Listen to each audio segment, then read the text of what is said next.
సమ్మక్క సారలమ్మ 2026 జాతరకు సంబంధించి ప్రయాణికుల సౌకర్యార్థం ఏర్పాటు చేసినటువంటి క్యూ లైన్ కాంప్లెక్స్లు కానీ ఆర్టీసీ పరంగా బస్సుల యొక్క ప్రయాణికులకు ఏ విధంగా సౌకర్యం ఏర్పాటు చేసినటువంటి అంశం మీద ఈరోజు ఇక్కడికి వచ్చి క్యూ లైన్లు ప్రారంభోత్సవం చేసుకోవడం జరిగింది. ఈ కార్యక్రమంలో నాతో పాటు పాల్పంచుకున్న గౌరవనీయులు స్థానిక శాసనసభ్యురాలు గౌరవ మంత్రి సీతక్క గారికి, సోదరుడు పార్లమెంటు సభ్యులు బలరాం నాయక్ గారికి, స్పెషల్ చీఫ్ సెక్రటరీ టిఆర్ఎండ్బి వికాస్ రాజు గారికి, ఆర్టీసీ మేనేజింగ్ డైరెక్టర్ నాగిరెడ్డి గారికి, అదేవిధంగా జిల్లా కలెక్టర్ గారికి, జిల్లా ఎస్పీ గారికి, ఆర్ఎండ్బి ఈఎన్సీ గారికి, మా ఎగ్జిక్యూటివ్ డైరెక్టర్స్కు, ఆర్టీసీ సిబ్బంది అందరికీ కూడా నమస్కారం. ఈరోజు సమ్మక్క సారలమ్మ జాతర 2026కు సంబంధించి రవాణా శాఖ తరఫున ఆర్టీసీ బస్సులన్నీ ఉత్తర తెలంగాణ, హైదరాబాద్తో సహా అన్ని ప్రాంతాలు 51 కేంద్రాల నుంచి దాదాపు 4000 బస్సులను ప్రణాళిక చేయడం జరిగింది.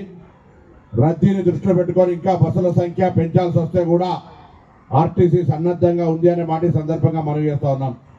అదేవిధంగా యథావిధిగా తెలంగాణ ప్రజాపాలన ప్రభుత్వం ఏర్పడ్డ 48 గంటల్లో ఏ విధంగానైతే మహిళలకు ఉచితంగా బస్ ప్రయాణ సౌకర్యం కలుగజేసినామో, జాతర సందర్భంగా తెలంగాణ వ్యాప్తంగా ఉన్నటువంటి అక్క చెల్లెళ్ళు మహిళలందరూ కూడా సమ్మక్క సారలమ్మ దర్శించుకోవడానికి కూడా ఉచితంగానే ప్రయాణం చేసేటువంటి సౌకర్యాన్ని యథావిధిగా కొనసాగిస్తున్నామనేటువంటి మాట కూడా ఈ సందర్భంగా మనవి చేస్తూ ఉన్నాం.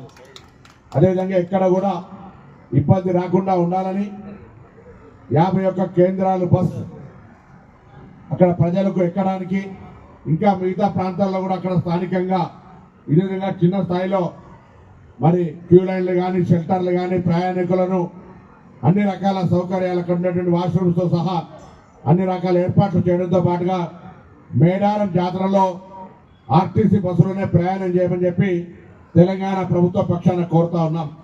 సొంత వాహనాలు వస్తే చాలా దూరం ఆగుతారు, నడవాలి, అనేక రకాల ఇబ్బందులు ఉన్నాయి. ఆర్టీసీ బస్సులో వస్తే గద్దెలకు దగ్గరగా బస్సుల్లో రావడానికి అవకాశం ఉంది. తప్పకుండా మీ సేఫ్టీకి సంబంధించి కూడా ఆర్టీసీలో చాలా యాక్సిడెంటల్ రేట్స్ చాలా తక్కువ, రక్షణ ఎక్కువ. వాటి ఆర్టీసీ బస్సులను ఉపయోగించుకోవాలని సందర్భంగా కోరుతా ఉన్నాం. అదేవిధంగా జిల్లా కలెక్టర్ గారు, ఎస్పీ గారు సందర్భంగా కోరుతా ఉన్నాం. మా రవాణా శాఖ ఎప్పటికీ అప్రమత్తంగా ఉంటుంది, కానీ మెకానిజేషన్ సంబంధించి ఎక్కడైనా బస్సు ఏదైనా ఇబ్బంది అయి ఫెయిల్ అయితే దాని పట్ల మా వాళ్ళు కూడా చర్యలు మేము క్రేన్స్ కానీ అనేకమైనటువంటి మొబైల్ టీమ్స్ పెట్టుకొని వాటిని వెంటనే డిస్పోజ్ చేయడానికి ప్లాన్ చేస్తూ ఉన్నాం. But without district administration support అది చేయలేం. కాబట్టి తప్పకుండా ట్రాఫిక్ జామ్ కాకుండా ఉండాలంటే ఎక్కడైనా బస్సు ఫెయిల్ అయినా ఏదైనా ఇబ్బంది అయితే వెంటనే తగిన విధంగా చర్యలు తీసుకోవాలని సందర్భంగా నేను కోరుతా ఉన్నా. అదేవిధంగా పోలీస్ శాఖ పిల్లలు తప్పిపోకుండా ఈరోజు చిల్డ్రన్ ట్రాకింగ్ మానిటరింగ్ సిస్టమ్ అని ఏర్పాటు చేసినారు. ఇది 11 బస్ స్టాండ్లలో పిల్లలు బస్సు ఎక్కేటప్పుడే దీని వాళ్ళ యొక్క పేరు, మొబైల్ నెంబర్ నమోదు చేసినట్టయితే పిల్లల చేయికి కడితే వాళ్ళు ఎక్కడైనా జాతరకు వచ్చినప్పుడు తప్పిపోతే వెంటనే ట్రాక్ చేసేటువంటి ఒక ఫెసిలిటీ కూడా ఈసారి పోలీస్ శాఖ, రవాణా శాఖకు సంబంధించిన అన్ని ఆర్టీసీ ప్రాంతాల్లో చేస్తూ ఉన్నారు. ప్రజలు కూడా పిల్లల్ని జాతరకు తీసుకొని వచ్చినప్పుడు తప్పకుండా ఈ ట్యాగ్ కట్టుకునేటువంటి ఒక ప్రయత్నం చేయమని చెప్పి సందర్భంగా విజ్ఞప్తి చేస్తున్నారు. ఎందుకంటే తప్పిపోరు, కానీ ఎక్కడైనా అటువంటి జరిగితే వాళ్ళని వెంటనే ఎక్కడున్నా కూడా దొరకబట్టుకునేటువంటి అవకాశం ఉంటుంది. కాబట్టి ఈ యొక్క ట్రాక్ పిల్లల జాతరకు తీసుకొచ్చే ప్రతి తల్లిదండ్రి మీకు అందుబాటులో ఉన్న పోలీసుని కానీ, ఆర్టీసీని కానీ అడిగి ఈ ట్రాక్ని తీసుకోవాల్సిందే నేను ఈ సందర్భంగా కోరుతా ఉన్న ప్రభుత్వ పక్షాన.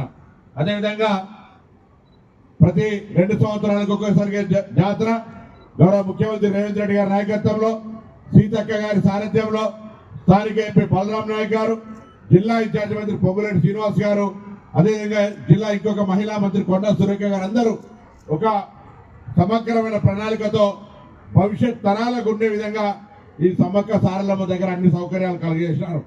దీని యొక్క ముఖ్య ఉద్దేశం జాతరతో పాటుగా ప్రజల విశ్వాసానికి అనుగుణంగా ఈ ఆటవికమైనటువంటి అడవి ప్రాంతం లోపల ఒక ఫారెస్ట్ టూరిజం కూడా, ఎకో టూరిజం కూడా పెరిగేటువంటి అవకాశం ఉన్న దృష్ట్యా ఇక్కడికి వచ్చేటువంటి భక్తుల సంఖ్య సంవత్సరం పొడుగుతూనే ఉంటుంది అనేటువంటి ఒక ఆలోచన ఉండాలని కోరికతోటి ఈ ప్రాంతం అంతా డెవలప్ అయింది. కాబట్టి ఇక్కడ కూడా గిరిజన సాంప్రదాయాలు ఉట్టిపడే విధంగా ఈ సమ్మక్క సారలమ్మ జాతరకు సంబంధించినటువంటి చరిత్ర ప్రతిబింబించే విధంగా ప్రయాణికుల సౌకర్యం కొరకు తప్పకుండా ఇక్కడ ఒక శాశ్వతమైనటువంటి బస్ స్టాండ్ను ఏర్పాటు చేయడం జరుగుతుంది. దాని తొందరలో మరొక జాతర ఇప్పటికే సీతక్క గారి దగ్గర, ఎందుకంటే తప్పకుండా వారి ఒక సోదరి క్యాబినెట్ లో అన్ని రకాలుగా సహకారం అండగా ఉండి మేమందరం కూడా ఒక బడుగు బలైన వారికి గిరిజన ప్రాంతాలకి మరి బీసీ ఎస్సీ ఎస్టీ మైనార్టీలుగా ఒక ఆలోచనతో పోయే సందర్భంలో గిరిజన ప్రాంతానికి సంబంధించిన జాతర ఈ ప్రాంతం అంతా కాబట్టి అటు ములుగు బస్ స్టాండ్ కావచ్చు, ఏటూరు నగర్ బస్ డిపో కావచ్చు, మంగపేట కావచ్చు, అదేవిధంగా ఇవాళ సమ్మక్క సారలమ్మ దగ్గర శాశ్వత బస్ స్టాండ్ నిర్మాణంతో పాటుగా ఇవాళ దేవాలయం దగ్గర ఏ విధంగా క్యూ లైన్లు పర్మనెంట్ కట్టినారో భవిష్యత్తులో టెంపరీ క్యూ లైన్ అంటే క్యూ లైన్ 50 కిలోమీటర్ పొడవు దానికి సంబంధించిన పక్కన పెడితే ఇక్కడ పర్మనెంట్ క్యూ లైన్కి సంబంధించి బస్సులకు ఏదైతే టెంపరీ ప్రతి సంవత్సరం తడకలేసి 3-4 కోట్ల రూపాయలు ఖర్చు అవుతుందో భవిష్యత్తులో అది లేకుండా శాశ్వతంగా చేసేటువంటి ఒక ప్రణాళికను కూడా చేస్తా ఉన్నాం. ఎందుకంటే ఇది సంవత్సర కాలం పాటు భక్తులు వచ్చేటువంటి అవకాశం ఉంది. దాన్ని అంచనా వేసుకొని తప్పకుండా రవాణా శాఖ తరఫున ఇప్పుడు 4000 బస్సులే కాదు, ఒక రద్దీని పట్టుకొని ఇంకా బస్సులు పెంచే విధంగా మా శాఖ తరఫున వందలాది మంది అధికారులను డిప్యూట్ చేసి ఈరోజు లాంఛనంగా ఈ యొక్క ప్రయాణ ప్రాంగణాన్ని ప్రారంభించుకున్నాం.